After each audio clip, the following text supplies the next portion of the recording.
Hey everybody, and welcome back to the Jedi Night's Watch. My name is Graham, and today we're going to be talking about my top 5 figures that were released in 2022 that I purchased. So this is not like a top 5 figures that came out in 2022 because I don't want to talk about what the best figures were or are if I don't have them in my possession.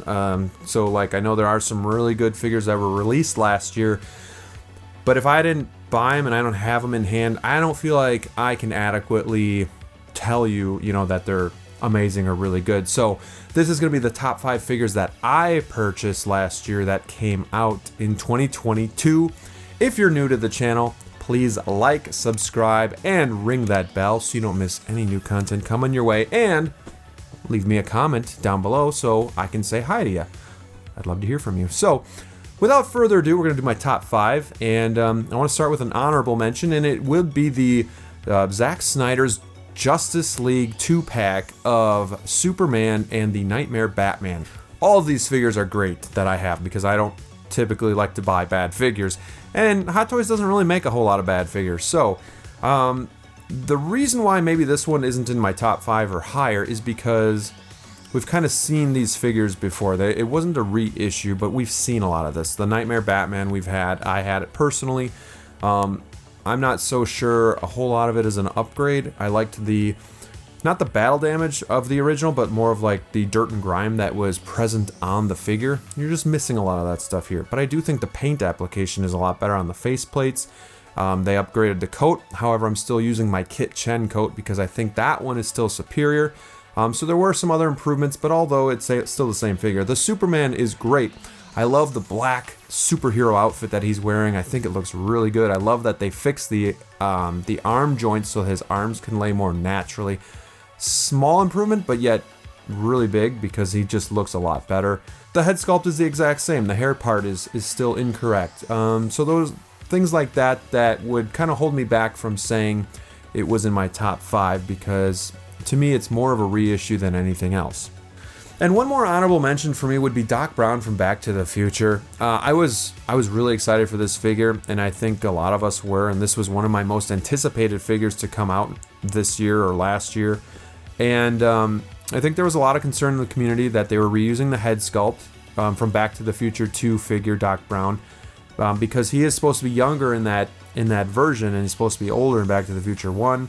But I could get over that. I'm fine with that. I think the head sculpt itself looks pretty decent. What I cannot forgive, though, are the slots that Hot Toys left in the hair for where the sunglasses go into the Back to the Future 2 figure. To me, that's unacceptable. To me, that's lazy. To me, that's not really thinking much of us as the consumer. Like, they don't really care, and they're like, well, they'll buy it anyway, and I don't appreciate that. And it's not even something that you notice like right when you're close to the figure. You can be feet away and you'll still see it. And for me, it's just a total eyesore, and it totally takes away from the figure. I still love the figure itself. I love the tool belt that they did with all of the tools and the detail in them, and a lot of the accessories that come with the figure, especially that remote control. But every time I look at this figure, I think about those slots in the head, and it really takes away. So that's why I cannot put this in my top 5. My number 5 figure would be Bo-Katan from The Mandalorian. Now this figure looks great. There was a lot of people that were kind of uneasy about the head sculpt when we saw the prototype pictures, but I gotta say, in hand, seeing this thing face to face, she looks really good. She looks like the actress herself, and if you're on the fence, don't be. This thing looks great.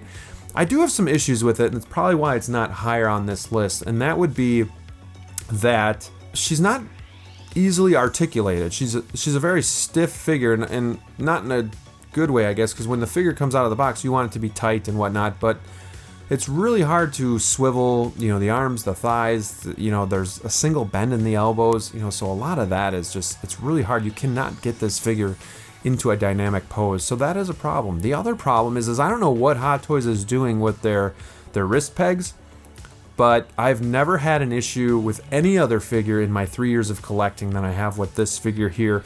I would pull the hands off, and it would pull half of the wrist peg with it, and it was a nightmare to get the pegs out to put them back together. I actually ruined one just from trying to get it out.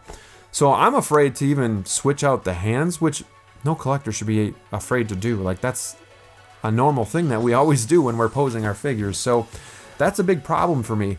But overall, I think aesthetically this figure looks good. I did review her, so you can check that out.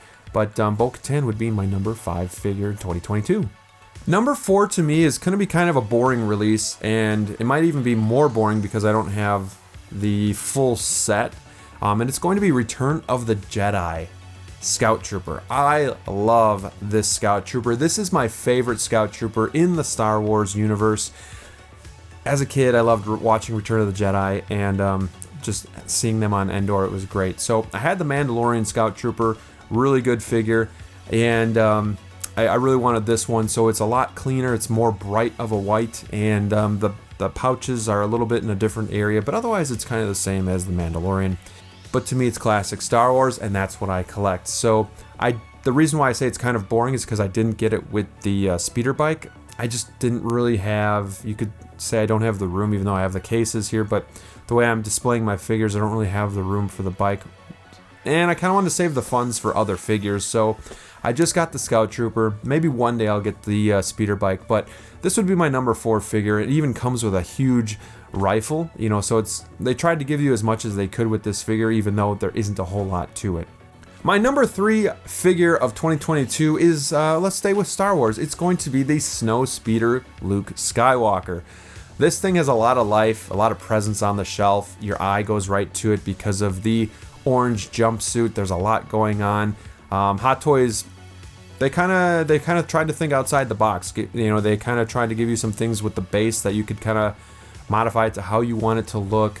You get the really cool speeder helmet that you can kind of have him wearing or not. I typically don't because it is kind of a pain to get that on, and I do worry about kind of ruining the paint application. So I kind of have him just holding it here, but it is a really cool pose. I think if this would be higher, I think if the head sculpt was a little bit better, and for some reason Hot Toys has always just had a hard time nailing the Mark Hamill likeness, but I think the hair really does help the overall appearance of the head sculpt, and you can see more Mark Hamill than I think in previous versions.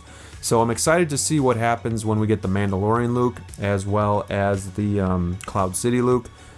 So maybe those will even get even better.